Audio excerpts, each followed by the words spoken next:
बिस्मिल्लाहिर्रहमानिर्रहीम। My name is Asma, class 3 online with computer. Page number 9 से start करते हैं reading. Cursor control keys. The arrow keys given on the keyboard are called cursor control keys. Keyboard के ऊपर जो arrow keys होती हैं उनको कर्सर कंट्रोल कीज़ कहा जाता है। First you should know what is a cursor. सबसे पहले आपने ये जानना है कि कर्सर क्या होता है। A cursor is an I shaped mark with which always blinks on the computer screen. Cursor एक आई शेप्ड का हमारे पास एक लाइन होती है, जैसे कि आप इसको ऐसे समझ लें कि cursor is an I shaped mark which always blinks on the computer screen. Cursor जो होता है आई शेप में होता है, जो कि स्क्रीन के ऊपर ब्लिंक कर रहा होता है। व्हेन यू आर टाइपिंग, जब आप कोई चीज़ लिख रहे हो तो उस वक्त ये आपको नज़र आता है। It indicates where the next character will appear, जो इस चीज़ को ज़ाहिर करता है कि आपने नेक्स्ट वर्ड जो है, करेक्टर जो है वो आपको कहाँ पे आपने उनको राइट करना है, कहाँ पे वो आपको नज़र आएंगे।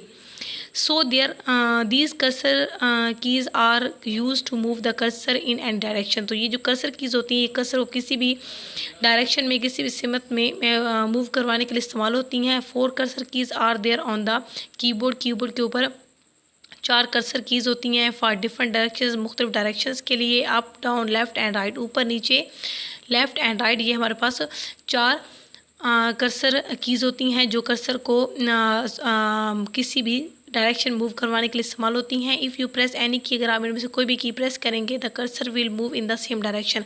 तो कर्सर भी हमारा उसी डायरेक्शन में ही मूव करेगा जब आप इनमें से जो भी की प्रेस करेंगे। नेक्स्ट आगे एंटर की है। Enter key is use to go to the next line और to start a new paragraph. अगर आपने कोई न्यू पैराग्राफ स्टार्ट करना है या अगर आपने नेक्स्ट लाइन पर जाना है तो नेक्स्ट लाइन पर जाने के लिए हम एंटर की को इस्तेमाल करते हैं। It is also use to take the cursor to the next line. ये कर्सर को नेक्स्ट लाइन पे लेके जाने के लिए इस्तेमाल होती है।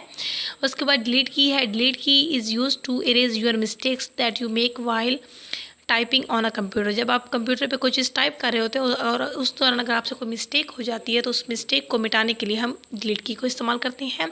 It erases the character to the right of the cursor. ये कर्सर की राइट साइड पे जो भी मिस्टेक होती है उसको मिटाने के लिए इस्तेमाल होता है।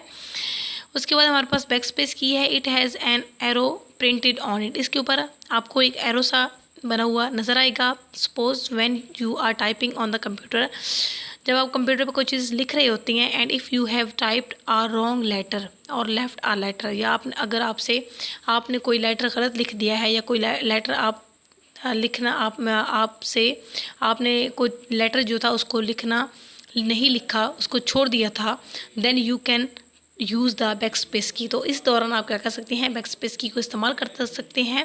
It erases the character to the left of the cursor. और ये कर्सर की लेफ़्ट साइड पे अगर आपसे कोई मिस्टेक हो जाती है तो उसको मिटाने के लिए हम कर्सर बैक स्पेस की को इस्तेमाल करते हैं। अब आपने इन दो डिलीट की और बैक स्पेस की में ये डिफरेंस याद रखना है। ये दोनों का काम होता तो मिटाना ही है, मिस्टेक को मिटाना होता है, मगर इसमें एक ये सबसे ज़्यादा इम्पॉर्टेंट डिफरेंस ये है कि अगर कर्सर की राइट साइड पे कोई मिस्टेक हो जाती है तो उसको मिटाने के लिए हम डिलीट की को इस्तेमाल करेंगे, और अगर कर्सर की लेफ़्ट साइड पे कोई मिस्टेक हो जाती है तो उसको मिटाने के लिए हम बैक स्पेस की इस्तेमाल करेंगे। इस चीज़ को अपने माइंड में रखना है कि कर्सर की राइट साइड पे कोई मिस्टेक होती है तो उसको मिटाने के लिए हम डिलीट की इस्तेमाल करेंगे, और अगर कर्सर की लेफ़्ट साइड पे कोई मिस्टेक होती है तो उसको मिटाने के लिए हम बैक स्पेस की को इस्तेमाल करेंगे। नेक्स्ट आगे है पेज नंबर 10।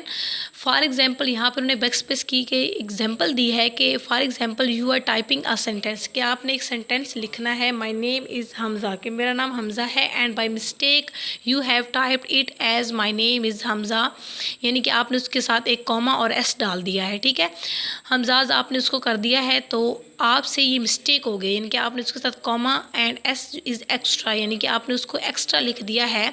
तो so by using the backspace key twice, तो आप क्या करेंगे, 2 बार बैक स्पेस की को इस्तेमाल करके you can delete the comma S and make it as my name is Hamza, और आप एस और जो कॉमा है उसको मिटा देंगे, बैक स्पेस की के ज़रिए इसको ख़त्म कर देंगे, और आपका जो सेंटेंस होगा वो माई नेम इज़ हमज़ा जैसे करेक्ट था वैसे ही आपको लिखा हुआ स्क्रीन पे नज़र आ जाएगा। एक बार दोबारा मैं इसको रिपीट कर रही हूँ कि आप एग्जाम्पल यहाँ पे है कि अगर आपने लिखना था माय नेम इज़ हमज़ा और आपसे गलती से आपने उसके साथ कॉमा एस और कॉमा लिख दिया है, तो इसको मिटाने के लिए आप क्या करेंगे, बैक स्पेस की को दोबारा 2 बार प्रेस करेंगे और प्रेस करने के बाद जो एस और कॉमा था वो दोनों ख़त्म हो जाएंगे और आपका जो correct sentence my name is Hamza होगा वो आपको स्क्रीन पे लिखा हुआ नज़र आएगा।